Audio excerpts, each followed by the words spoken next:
Hello，又係我 Mabel 啊！今次咧想同大家傾下偈，其實咧每年年尾咧我都習慣咧會回顧下嗰年發生嘅事啦，同埋希望有新嘅一年嘅一啲願望啊、展望咁樣。今年咧，我覺得自己做得最自豪嘅咧，就係終於開咗我嘅 YouTube channel 啦。應該咁講係我終於拍片出樣拍片啦。因為咧，其實我呢樣嘢我想做好耐，但我身邊好似有種聲音就係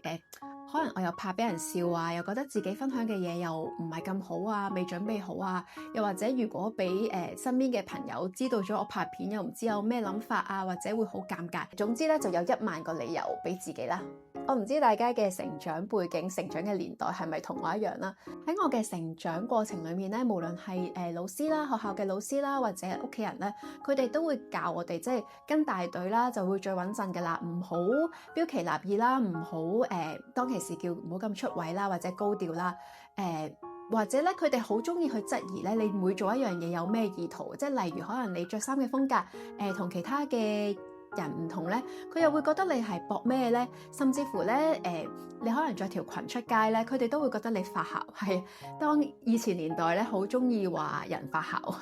又或者咧，以前揀科咧，因為我哋有得揀文科、理科噶嘛，老師咧同埋或者屋企人咧，好中意話俾你聽，你適合讀邊科，然後咧你就跟住去讀。慢慢啦，會因為人哋嘅睇法啦，而忽略咗自己內在嘅真正需求啦，同渴望啦，甚至乎咧唔敢諗自己真正想做、真正中意嘅嘢咯，而太過去介意人哋點樣睇你自己。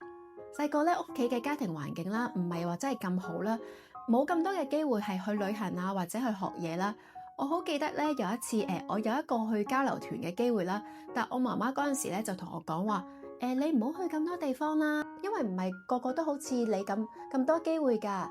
如果人哋知道咧，會唔開心㗎。我覺得咧呢個諗法咧係對我嘅影響係幾深嘅，變咗我人生嘅前嗰幾十年咧係會好介意人哋點樣睇啦，或者我做嘅嘢會唔會令到其他人唔開心啊，或者過分解讀人哋嘅一啲睇法咯。而家睇翻咧就會覺得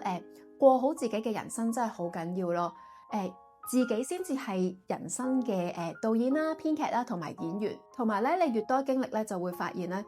人生真係有好多嘅過客。好多時人哋對你嘅批評啊，或者一啲意見咧，對佢哋嚟講可能真係隨口噏，或者佢講完佢都唔記得。但係咧，你就因為驚人哋點樣睇自己啦，而去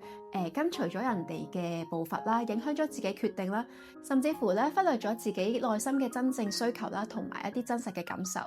之前咧有個朋友咧就介紹咗一本書俾我啦，就叫做 Let Them Theory 啦。簡單講下啦，就係其實每個人咧都係要為自己嘅人生負責任嘅。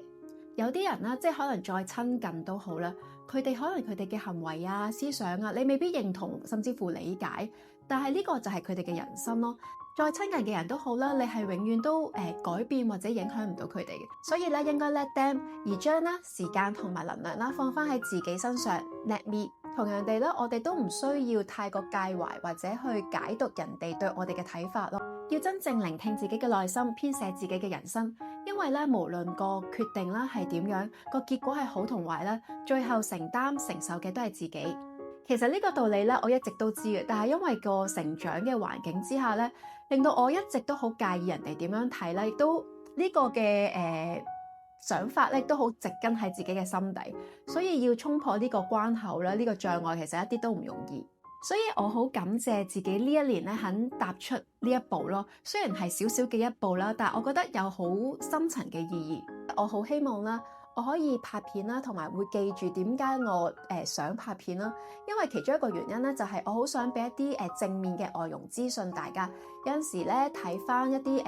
僱主群啦，即係外傭嘅僱主群啦，好多時咧大家對於外傭啊、中介啊都會有啲負面嘅印象啦。但我確實咧係遇過好多好好嘅姐姐，甚至乎我自己屋企嘅姐姐都係好好，所以我好想咧藉住拍片啦，俾一啲正面嘅資訊大家。同埋我都好想同唔同年紀嘅朋友講啦，一定要對自己嘅人生啦，同埋做緊嘅嘢有熱情咯。覺得想做或者應該做嘅就要努力去做，唔好太過介懷其他人點樣去睇呢件事，或者有冇即時嘅成果咯。俾多啲欣賞仲肯努力嘅自己。所以有陣時咧，我身邊有啲朋友咧，佢哋可能係碌下 Instagram 嘅時候咧，見到我拍嘅片咧，佢會 send 翻 WhatsApp 俾我話：咦，我見到你啊！換轉係以前咧，我就會好尷尬，因為即係又好介意唔知人哋點樣睇啦，或者會有好多嘅小劇場啊，猜度人哋。但係而家咧，我就會覺得 OK 啊，係啊，你記得 follow 我啦，因為我好欣賞或者我好自豪，我自己仲肯為我想做嘅嘢而努力咯。